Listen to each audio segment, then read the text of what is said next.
Ce programme vous est offert par Illico Cash.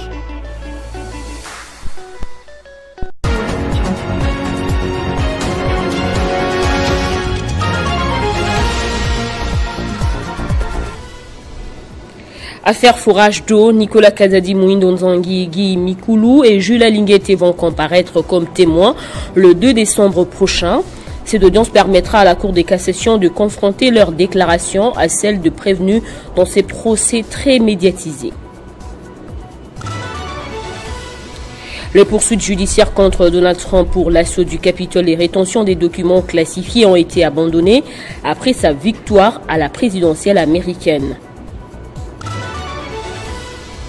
Le pape François a autorisé lundi la béatification de Floribert Bwana Chuibin Kositi, un jeune catholique congolais assassiné en 2007 à Goma, dans l'est de la République démocratique du Congo, en haine de la foi. Très heureuse de vous retrouver, madame, monsieur, pour vous informer.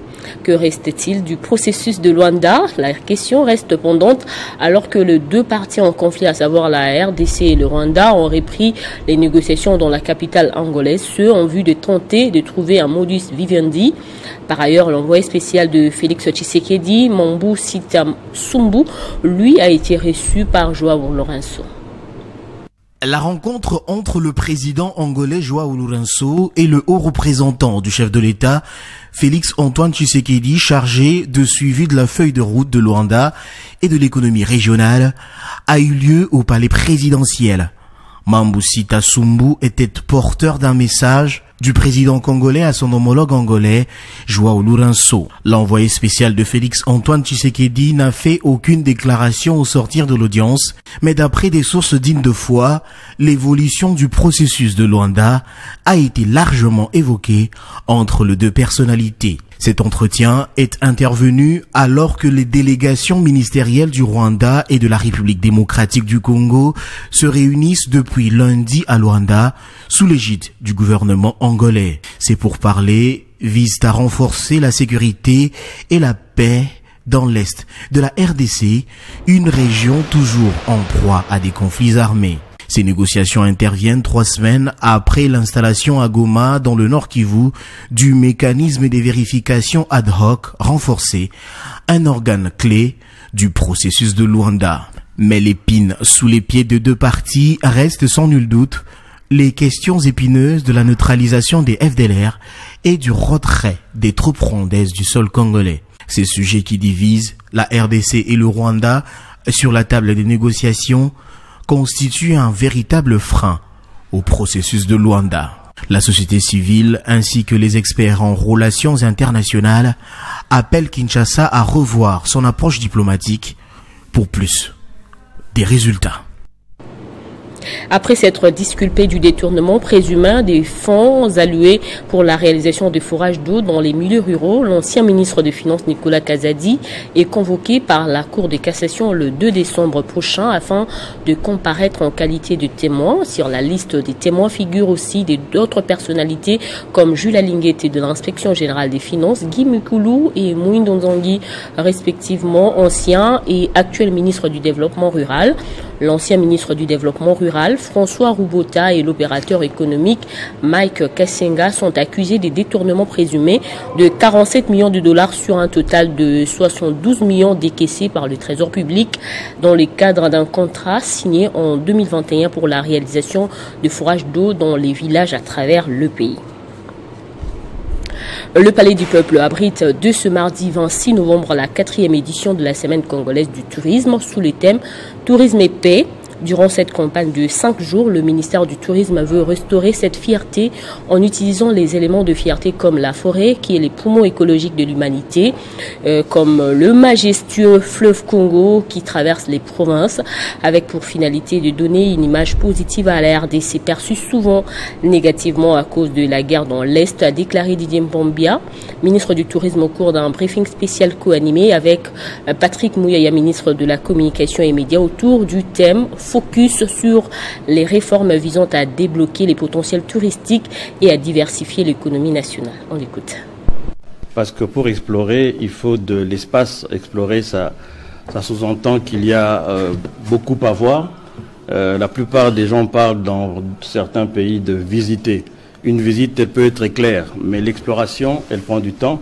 Et ça vient du fait que la RDC a beaucoup à donner, beaucoup à montrer. On parle par exemple des neiges éternelles du Kilimandjaro, on parle des plages de Mwanda, des chutes de Kundelungu et j'en passe. Il y a beaucoup à voir. Il y a un temps où les Congolais étaient fiers d'être Congolais et progressivement, suite aux guerres d'agression et autres, on a perdu cette fierté. Donc dans la campagne, il s'agit entre autres de restaurer cette fierté en utilisant des éléments de fierté comme cette forêt qui est le poumon écologique de l'humanité, comme ce fleuve majestueux qui traverse plusieurs provinces.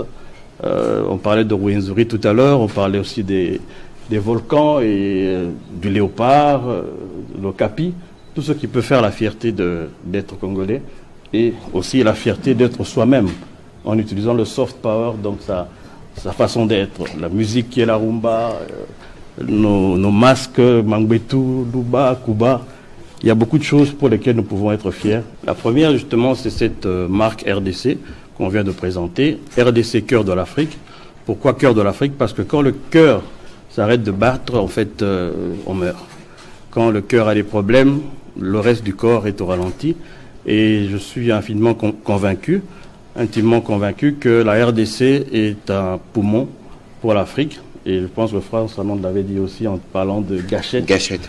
Et c'est, au lieu d'utiliser un narratif militaire, guerrier, on a utilisé une formule qui touche plus le cœur et l'esprit et qui permet de vendre aussi différemment notre pays, atteindre plus de personnes. Le centre hospitalier universitaire Renaissance ex-Mamaemo s'apprête à ouvrir ses portes. Le ministre des Finances Doudou Fwamba a tenu une réunion stratégique avec le comité de gestion de cet établissement. Objectif, finaliser les préparatifs pour la cérémonie du lancement des activités prévues dans les prochains jours en présence du président de la République, Félix Tshisekedi.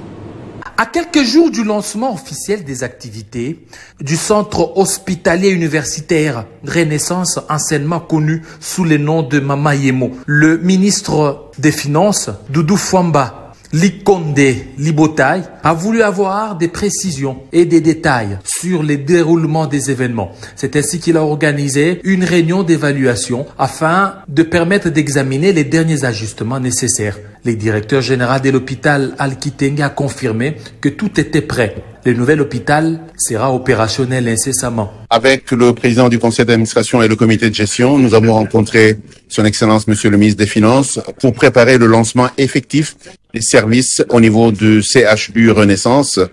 Nous aurons le privilège de recevoir le chef de l'État parmi les premiers patients qui vont visiter notre centre et nous sommes donc venus mettre les points sur les i et nous assurer que les derniers travaux sont pris en charge avec le BCECO et le ministère des Finances pour que nous soyons en mesure de lancer les services de manière effective. Nous avons admiré le pragmatisme de son Excellence Monsieur le Ministre et il est allé droit au but et on a trouvé des solutions. Entièrement financé par le gouvernement, la rénovation de cet hôpital emblématique s'inscrit dans l'ambitieux programme de couverture santé universelle, une priorité du président de la République, Félix-Antoine Tshisekedi Tshilombo. Le centre hospitalier universitaire Renaissance a été modernisé pour répondre aux standards internationaux avec des infrastructures et des équipements à la pointe de la technologie. L'ouverture imminente de ce centre représente un tournant majeur dans l'amélioration des infrastructures sanitaires en République démocratique du Congo. Situé au cœur de Kinshasa, cet hôpital rénové incarne l'engagement des autorités à offrir de soins de qualité à une population confrontée à des défis sanitaires complexes. La cérémonie d'inauguration qui aura lieu dans les jours à venir en présence du chef de l'État sera l'occasion de présenter ces bijoux de la santé publique et de rappeler l'importance d'investir dans ce secteur vital pour le développement du pays. L'avenue du Livre dans la commune de la Gombe est infestée et polluée depuis plusieurs jours par des matières fécales. Et pour cause, la rupture d'une canalisation qui reliait la fosse septique au collecteur des eaux usées.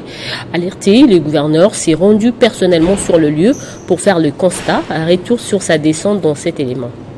Selon les informations fournies au patron de la ville sur place, la rupture de cette canalisation serait due au fait qu'elle n'était pas suffisamment enfoncée dans le sol d'une chaussée en état de délabrement. On a d'abord, ce qui est plus flagrant, c'est d'abord que ces matières fécales ici, c'est déversées sur la rue. C'est ce qui pose problème. Ce qui est flagrant, c'est ça. Parce que le système des autres, c'est une autre chose. Et nous sommes en pleine ville. Préoccupé par cette situation aussi désagréable et exposant les habitants des environs à plusieurs maladies, le gouverneur Daniel Bumba a ordonné aux propriétaires de l'immeuble de lancer immédiatement les travaux nécessaires pour arrêter cette pollution. Les études vont commencer. On fait les études pour l'opération. Mais là, tu es aujourd'hui. Là, vous le faites aujourd'hui qui est pour. Il y a appelé quelqu'un. Il a appelé quelqu'un. Oui. Ça va, c'est bon. Faites ça bien. Moi, le soir, je vais passer par ici. Occasion pour le patron de la ville de demander au ministre des Infrastructures et Travaux Publics de lancer pour sa part, dès cette semaine, des travaux de réhabilitation de l'avenue sinistrée. Le vice-gouverneur de la ville de Kinshasa a déposé hier lundi au bureau de l'Assemblée provinciale le projet des 10 budgétaires pour l'exercice 2025. Eddie Yeli s'est plié à cet exercice représentant le gouverneur Daniel Bumba en déplacement à Kalemi dans la province du Tanganyika où se tient la conférence des gouverneurs. C'est un budget qui a été adopté par le Conseil de ministres extraordinaire du gouvernement provincial tenu vendredi 22 novembre. Il s'est élevé à 1,145 milliards de dollars, soit 3,321 milliards de francs congolais. Nous sommes venus ce jour à l'Assemblée provinciale de Kinshasa pour déposer les projets des 10 budgétaires exercice 2025 du gouvernement provincial, lesquels présentent notre politique de gestion de la ville afin qu'une plénière soit convoquée en vue de son adoption par les députés provinciaux. Celle-ci donne la représentative sur la manière dont nous envisageons de relever les défis auxquels fait face notre ville en termes de création d'emplois, de voirie et tant d'autres. Le gouverneur Daniel Bumba étant en place m'a chargé de le représenter et de déposer ses projets de dits budgétaires, ce qui est d'ailleurs fait dans le strict respect du délai. Le numéro 2 de la ville est en outre revenu sur la question épineuse des embouteillages qui servissent à Kinshasa, annonçant la fin de plusieurs chantiers de réhabilitation de routes à l'horizon février 2025, notamment des artères autour du marché central qui devra à son tour être inauguré à cette échéance. Le gouverneur Daniel Bumba a ouvert 17 chantiers de réhabilitation des routes à travers la ville afin de résoudre le problème des délabrements de la voirie à Kinshasa que nous ne cessons de déplorer. Il y a quelques jours, le président de la République, Félix Antoine Tshisekedi Tshilombo, avait donné l'instruction au ministre des Finances pour que l'argent soit mis à notre disposition. Cela a été fait. Nous avons entamé les travaux de réhabilitation de nos routes. Samedi dernier, nous étions sur terrain avec le gouverneur Daniel Bumba pour le lancement des 10 travaux. Il y aura beaucoup d'embouteillages dans la ville ces derniers jours. Je profite de cette occasion pour appeler tous les vendeurs du marché central Zando à l'apaisement. Les travaux vont finir entre les mois de janvier et février. Le vice-gouverneur Eddie Yeli s'est dit optimiste sur l'amélioration du réseau routier de Kinshasa grâce à l'accompagnement du président de la République et de l'appui du gouvernement central. Le 4e congrès extraordinaire électif de la Confédération syndicale du Congo s'est ouvert à Kinshasa. Pendant 4 jours, les membres de la CSC vont réfléchir sur la mise en place du nouveau bureau journalier de cette structure. Durant 4 jours, les délégués au 4e congrès extraordinaire de la Confédération syndicale du Congo vont réviser et produire des textes statutaires et réglementaires de leur organisation. L'enjeu est de parvenir à la refondation de ces syndicats classés parmi les plus représentatifs en République démocratique du Congo. Dans ce mot, Karine Debreuil a rappelé la mission de la CSC RDC au Congrès lui confié depuis 2003, celle d'être représentative sur toute l'étendue du pays, favoriser une grande adhésion et de continuer un travail syndical classique, ainsi tout en promettant de partager leur expérience de l'ACV CSC Belgique comme leur contribution à ces assises.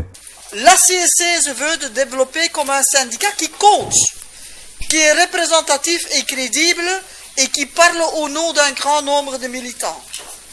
La CSC veut continuer avec le travail syndical classique, représentant les travailleurs de l'économie informelle dans les entreprises, mais aussi les nouveaux travailleurs dans l'économie informelle. La raison primordiale de ces assises demeure le renouvellement du bureau journalier de la CSC et la mise en place d'un programme d'action pour l'assainissement de la gestion et le renforcement du développement institutionnel. Dans tout ce que l'autorité fait, elle aime se faire accompagner par les partenaires sociaux que vous êtes et que vous constituez, qui êtes les partenaires privilégiés du gouvernement dans ce projet de moderniser l'administration. La Confédération syndicale du Congo est une organisation syndicale qui a joué un rôle important dans la défense des droits des travailleurs et dans la promotion de la justice sociale en RDC. Le vice-gouverneur et gouverneur de province ad intérim du Sud Kivu, Jean-Jacques Elakano, a présidé la séance d'information dédiée au projet TRID, un programme ambitieux qui vise à améliorer la sécurité alimentaire et la gestion des ressources en eau dans la province. Le vice-gouverneur du Sud Kivu a présidé ce 21 novembre 2024 une séance d'information dédiée au projet TRID. Un programme ambitieux visant à améliorer la sécurité alimentaire et la gestion des ressources en eau dans la province.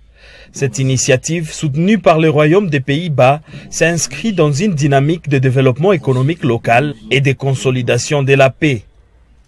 Dans son discours d'ouverture, l'autorité provinciale a souligné l'importance accordée par le gouvernement congolais à l'agriculture et à la sécurité alimentaire. Je réitère mes hommages mérités au président de la République démocratique du Congo et chef de l'État, son Excellence M. Félix Tshisekedi Tshilombo, pour ses engagements de faire de l'agriculture et de la sécurité alimentaire une priorité des priorités pour un développement économique de la RD Congo. Le projet TRID, mis en œuvre par les consortiums ZOA, Agritera et VNG International, vise à atteindre plusieurs objectifs, notamment la sécurisation foncière, la gestion intégrée des ressources en eau, le développement économique et plusieurs autres.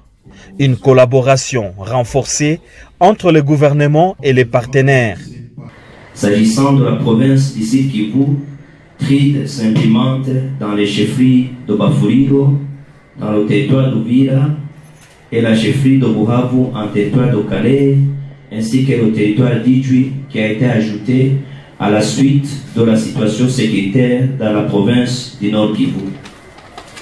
Cette séance d'information a été l'occasion pour les autorités provinciales, les chefs des divisions et les membres du consortium TRID de renforcer leur collaboration. À l'enseignement supérieur et universitaire, les travaux de la modernisation de l'Institut supérieur du commerce au Katanga évoluent normalement. C'est le constat fait par son directeur général Armand Kabongue lors de sa visite d'inspection.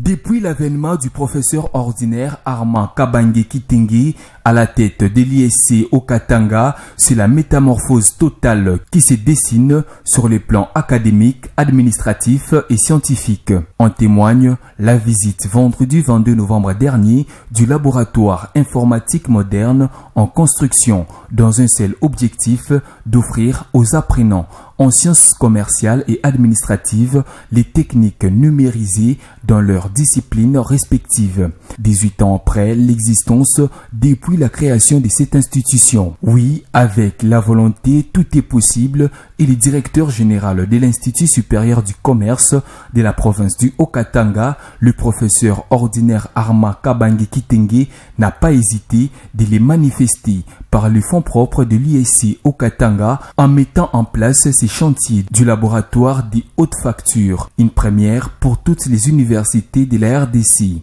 À en croire le numéro 1 de l'ISC au Katanga, ceci est une manière de soutenir efficacement la vision et la volonté politique du chef de l'État Félix Antoine Tshisekedi Tshilombo dans le secteur de l'enseignement supérieur et universitaire qui dirige la ministre Marie-Thérèse Sombo. On l'a fait parce que le monde actuel, aussi avec l'évolution de la technologie, on ne peut pas vivre sans informatique.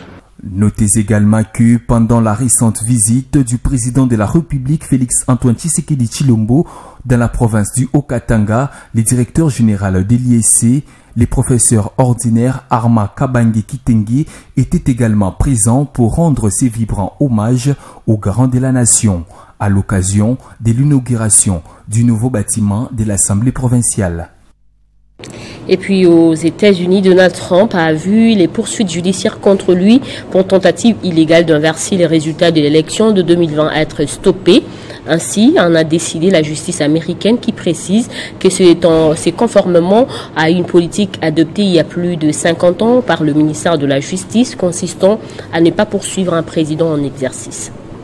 La validation par une juge de l'arrêt des poursuites visant Donald Trump pour tentative illégale d'inverser les résultats de l'élection de 2020 consacre la large victoire judiciaire de celui qui est désormais le président élu américain. Cette décision prise par la justice américaine, rendue publique lundi, correspond à une politique adoptée il y a plus de 50 ans par les ministères de la Justice, consistant à ne pas poursuivre un président en exercice. La juge fédérale Tanya Chutkan a suivi les recommandations formulées quelques heures plus tôt par le procureur spécial Jack Smith. Celui-ci a également renoncé à poursuivre Donald Trump pour rétention des documents classifiés après son départ de la Maison-Blanche en 2021, l'autre procédure fédérale le visant. Depuis l'élection du 5 novembre, Donald Trump, qui doit prendre ses fonctions le 20 janvier prochain, apparaissait assuré d'échapper à ces deux procédures. Élu 47e président des États-Unis, Donald Trump, qui a déjà dirigé le pays pendant 4 ans, soit du 20 janvier 2017 au 20 janvier 2021, a déjà procédé à des nominations à des postes clés. Une fois en poste, le président élu des États-Unis entend s'attaquer à des dossiers sensibles tels que la guerre en Ukraine ou encore le conflit israélo-libanais. Un accord sur un cessez-le-feu semble imminent entre les Liban et Israël. Le cabinet de sécurité israélien doit se prononcer ce mardi soir sur les suites de la guerre contre le Hezbollah libanais. En attendant, les frappes de Tzahal s'intensifient. 31 personnes ont perdu leur vue le lundi dans les bombardements de l'armée israélienne sur les Liban. Si les responsables libanais et israéliens s'avancent le plus sur l'imminence de l'accord, les États-Unis appellent à la prudence et estiment qu'un tel accord est proche, et la France, de son côté, parle d'avancées significatives et appelle Israël et les Hezbollah à se saisir au plus vite de cette opportunité. Les cabinets de sécurité israéliens se prononcera ce mardi soir sur un accord de cessez-le-feu au Liban, a indiqué le responsable israélien un peu plus tôt à New York, l'ambassadeur d'Israël aux Nations Unies, Danny Danon, qui faisait, quant à lui, état d'une telle réunion, avait confirmé cette thèse. D'après lui, Israël a donné son feu vert au médiateur américain pour finaliser les modalités d'un cessez-le-feu sur les fronts libanais dimanche soir. Cela concerne un accord en 3 phases et la première, estime-t-on, pourrait intervenir très vite, peut-être même cette semaine encore. Elle concerne un arrêt des combats et les redéploiements du Hezbollah en dehors du Liban Sud. Dans un second temps, ce sont les troupes israéliennes qui mettront fin à leur présence sur les territoires libanais. Et finalement, plus tard, il devrait y avoir des négociations pour définir la frontière entre les deux pays. Le numéro 2 du Parlement libanais, Alias Boussab, a affirmé qu'il n'y avait plus aucun obstacle sérieux à l'adoption d'une trêve, alors que l'armée est censée être un acteur clé d'une solution. La FUNUL dénonce le fait que des positions militaires libanais ont été prises pour cible par l'armée israélienne, y compris dimanche, selon Beyrouth, 19 soldats ont été tués depuis les débuts de l'offensive israélienne. Revenant au pays, le pape François a autorisé lundi la béatification de Floribert Boana-Chui Bin Kositi, un jeune catholique congolais assassiné en 2007 à Goma, dans l'est de la République démocratique du Congo, en haine de la foi. Membre actif de la communauté de Saint-Egidio, il consacrait également son temps libre à soutenir les enfants de la rue. Son assassinat, qualifié de martyr par l'Église catholique, illustre son engagement pour l'intégrité et la justice, même au péril de sa vie. Rufus Lukanga a fait un rappel historique. Chrétien face à la corruption, exemple de la résilience, sa lutte lui a valu des menaces, culminant avec son enlèvement le 7 juillet 2007. Son corps, marqué par des signes de torture, a été retrouvé 2 jours plus tard. Fervent catholique, Floribert Boanachui, mort pour la défense des valeurs morales, de sa foi face à la haine, a depuis été considéré comme martyr de l'Église catholique en RDC, préférant mourir que céder à la corruption en ordonnant la destruction des riz avariés en tant que chef du bureau à l'Office congolais de contrôle. Est-ce que je vis pour le Christ ou pas?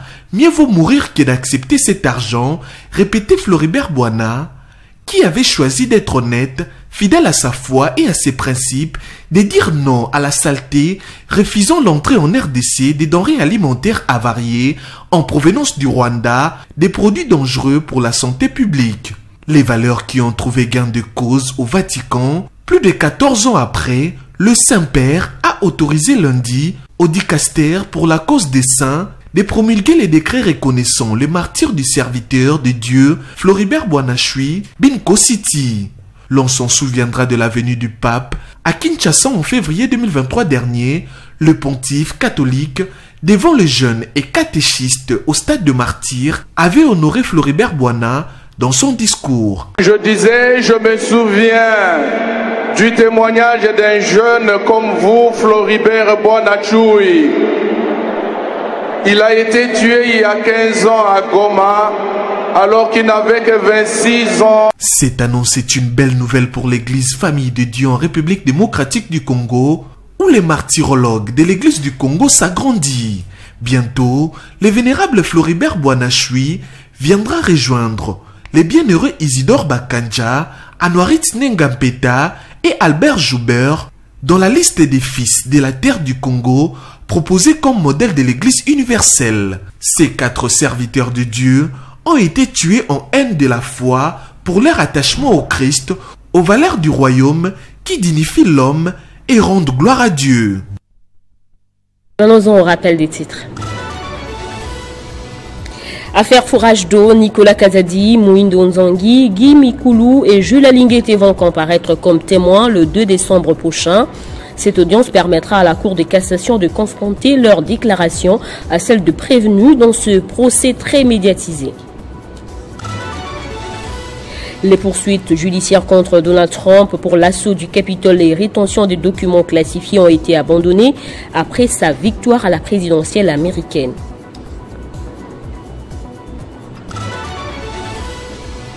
Le pape François a autorisé lundi la béatification de Floribert Boanachui Binko City, un jeune catholique congolais assassiné en 2007 à Goma dans l'est de la République démocratique du Congo en haine de la foi. Dans un instant, on va prendre la revue de presse.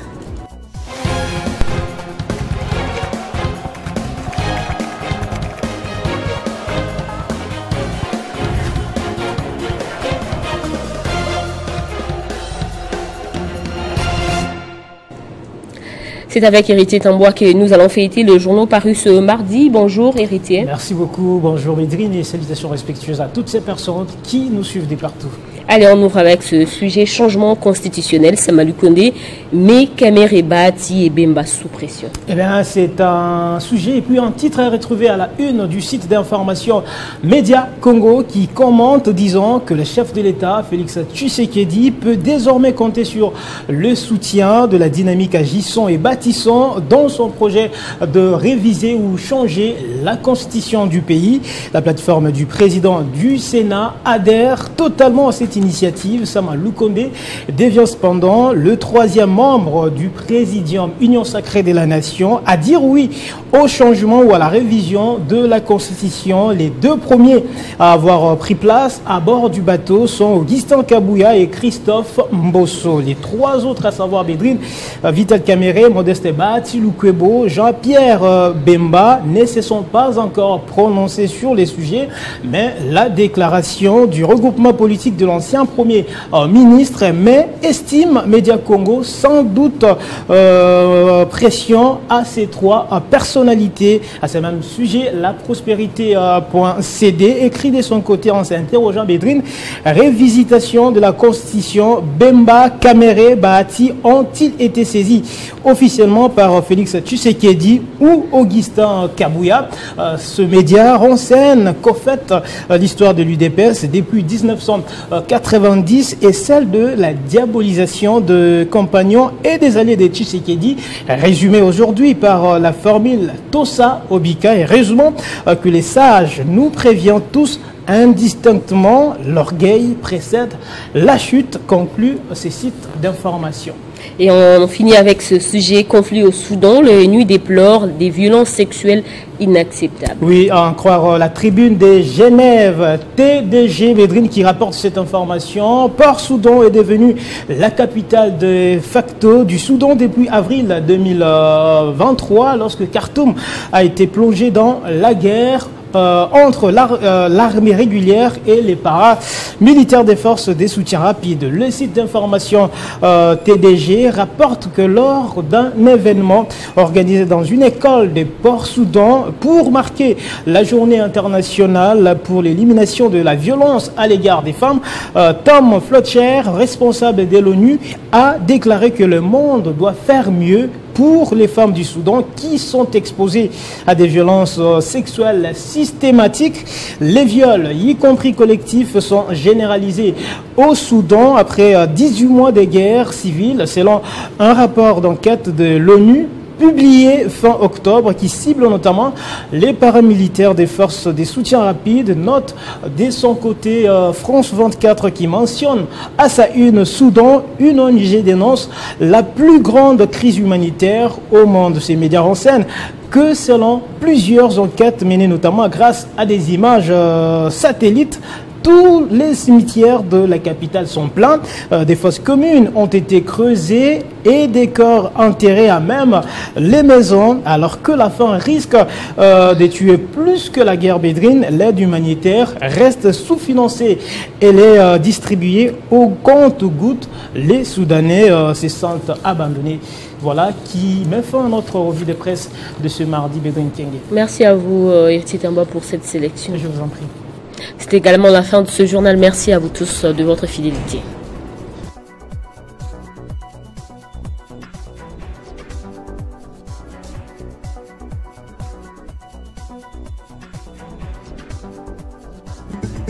Retrouvez toute l'actualité en continu sur www.tele50.cd. Ce programme vous a été offert par Illico Cash.